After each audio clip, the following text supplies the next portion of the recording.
Hello, good evening. അപ്പോൾ ഞാൻ എൻ്റെ ജീവിതത്തിൽ അടുത്തൊരു സന്തോഷം പങ്കുവയ്ക്കാൻ വേണ്ടിയിട്ടാണ് കേട്ടോ ഇപ്പോൾ ഈ വീഡിയോ. എൻ്റെ കുഞ്ഞെൻ്റെ സന്തോഷം ഉള്ള കുറച്ച് നിമിഷങ്ങളായിരുന്നേ. ഇത് ഇന്നലെ കൊച്ചിയിലെ രാജീവ് ഗാന്ധി ഇൻഡോർ സ്റ്റേഡിയത്തിൽ ഫുട്ബോളിനെ സ്നേഹിക്കുന്ന കുറച്ച് സുഹൃത്തുക്കളും അതിൽ കൊച്ചി മേയർ ഉൾപ്പെടെ പങ്കെടുത്ത ഒരു ഫ്രണ്ട്ലി ഫുട്ബോൾ ഡിസ്കഷനിൽ പങ്കെടുക്കാനായിട്ട് എനിക്കൊരു ചാൻസ് ഉണ്ടായിരുന്നു. അത് മാതൃഭൂമിയാണ് അത് സംഘടിപ്പിച്ചത്. അത് എനിക്ക് ഭയങ്കര ഒരു സന്തോഷം ഉണ്ടാക്കുന്നൊരു നിമിഷമായിരുന്നു. ആകെ മൊത്തം മാനസികമായിട്ട് തളർന്നു. അതനുസരിച്ച് എൻ്റെ ശരീരവും മൊത്തത്തിൽ തളർന്നു പോയി. ട്രീറ്റ്മെൻറ്റൊക്കെ കഴിഞ്ഞ് ഞാൻ ഫുള്ള് റെസ്റ്റിലൊക്കെ ആയിരുന്നു. ഇനി കുറച്ച് ദിവസത്തേക്ക് എന്തായാലും പുറത്തോട്ടൊന്നും ഇല്ല, അല്ലെങ്കിൽ പഴയതുപോലെയൊന്നും വരില്ല എന്നൊക്കെ വിചാരിച്ചിരുന്നതായിരുന്നു. അപ്പോഴാണ് ഇങ്ങനെ ഒരു പ്രോഗ്രാം വന്നത്. അങ്ങനെ ഞാൻ പോയിട്ട് അപ്പം ഒരു ജേഴ്സിയൊക്കെ സംഘടിപ്പിച്ച് മെസ്സി ഫാനായ ഞാൻ പിന്നെ വേറെ ഏത് ജേഴ്സിയാണല്ലേ നോക്കുക. അപ്പോഴത്തേക്കുമാണ് സാധാരണ പെണ്ണുങ്ങളുടെ സ്വഭാവം ഒരു സാധനം നോക്കുമ്പോൾ വേറെ അടുത്ത സാധനം കണ്ണിപ്പെടുക എന്നുള്ളത്. ടേബിൾ ടെന്നീസ് പാതി വഴിക്ക് നിന്ന് പോയതായിരുന്നു. കാരണം ചെവിയുടെ കണ്ണപടമൊക്കെ പൊട്ടി ഒരു വഴിക്കായ സമയത്ത് നിന്ന് പോയതാണ്. അപ്പോഴേ ഞാൻ വിചാരിക്കുന്നൊരു കാരണമായിരുന്നു എനിക്ക് ഒരു ബാറ്റ് വാങ്ങിക്കണം എന്നുള്ളത്. ടിയുടെ ബാറ്റ് വാങ്ങിക്കണം. അപ്പോഴത്തേക്ക് അവിടെ ഇങ്ങനെ എന്നെ ഇരുന്ന് മാടി മാടി വിളിക്കുന്നുണ്ട്. പക്ഷേ എനിക്ക് അതിനുള്ള സമയം ഉണ്ടായിരുന്നില്ല. അപ്പോഴത്തേക്ക് നമ്മളുടെ ഡിസ്കഷനൊക്കെ തുടങ്ങാനുള്ള ഒരു സമയമായിട്ടുണ്ടായിരുന്നേ. പക്ഷേ അത്യാവശ്യം തരക്കേടില്ലാത്ത കാരണം ഞാൻ അവിടെ നോക്കി വെച്ചു. എനിക്ക് വാങ്ങാൻ പറ്റിയില്ല. ടി ബാറ്റ് ഏറ്റവും നല്ലൊരു ബ്രാൻഡും ഏറ്റവും നമുക്ക് കംഫർട്ടബിൾ ആയിട്ടുള്ള ഒരെണ്ണം നിങ്ങൾ എന്തായാലും എനിക്ക് സജസ്റ്റ് ചെയ്യണം കേട്ടോ. അതിനോട് താല്പര്യമുള്ളവർ. എൻ്റെ അമ്മ, കണ്ണിന് കുളിർമയുള്ളൊരു കാഴ്ച എന്നൊക്കെ പറയില്ല, അതുപോലെ ആയിരുന്നു കേട്ടോ എനിക്ക് ഈ ട്രോഫികളൊക്കെ കണ്ട സമയത്ത്. ഫുട്ബോളിൻ്റെ ഏറ്റവും വലിയ ബ്യൂട്ടി എന്താണെന്നോ, എല്ലാവർക്കും അവരുടേതായിട്ടുള്ള ഫേവറേറ്റ് ടീമും ഫേവറേറ്റ് പ്ലേയേഴ്സും ഒക്കെ ഉണ്ടാവേ. ചിലർക്ക് റൊണാൾഡോ ആയിരിക്കും സപ്പോർട്ട് ചെയ്യുന്നത്, ചിലരാണെങ്കിൽ മെസ്സി ആയിരിക്കും.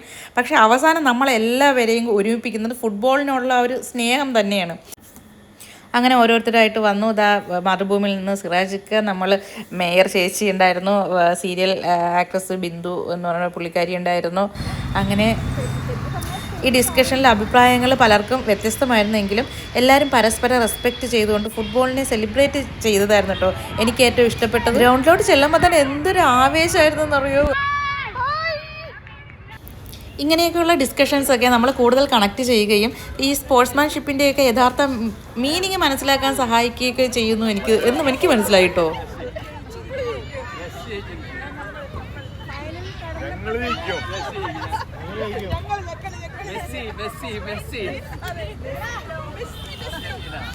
I support Argentina because of Messi.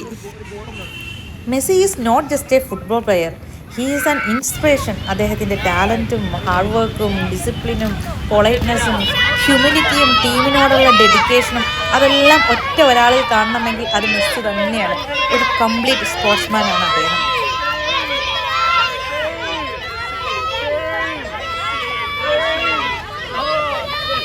കുഞ്ഞു മക്കളുടെയൊക്കെ ഒരു ആവേശം നോക്കി.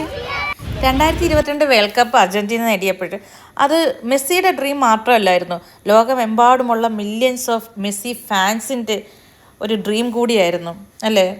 പുതിയ സ്റ്റാർസ് വന്നുകൊണ്ടേയിരിക്കും, പക്ഷേ മെസ്സിയെ പോലൊരു ലെജൻഡ് എല്ലാ ജനറേഷനും ഒരു ഇൻസ്പിറേഷൻ തന്നെയാണ്.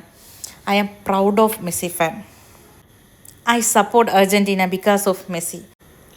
Winning and losing are part of football.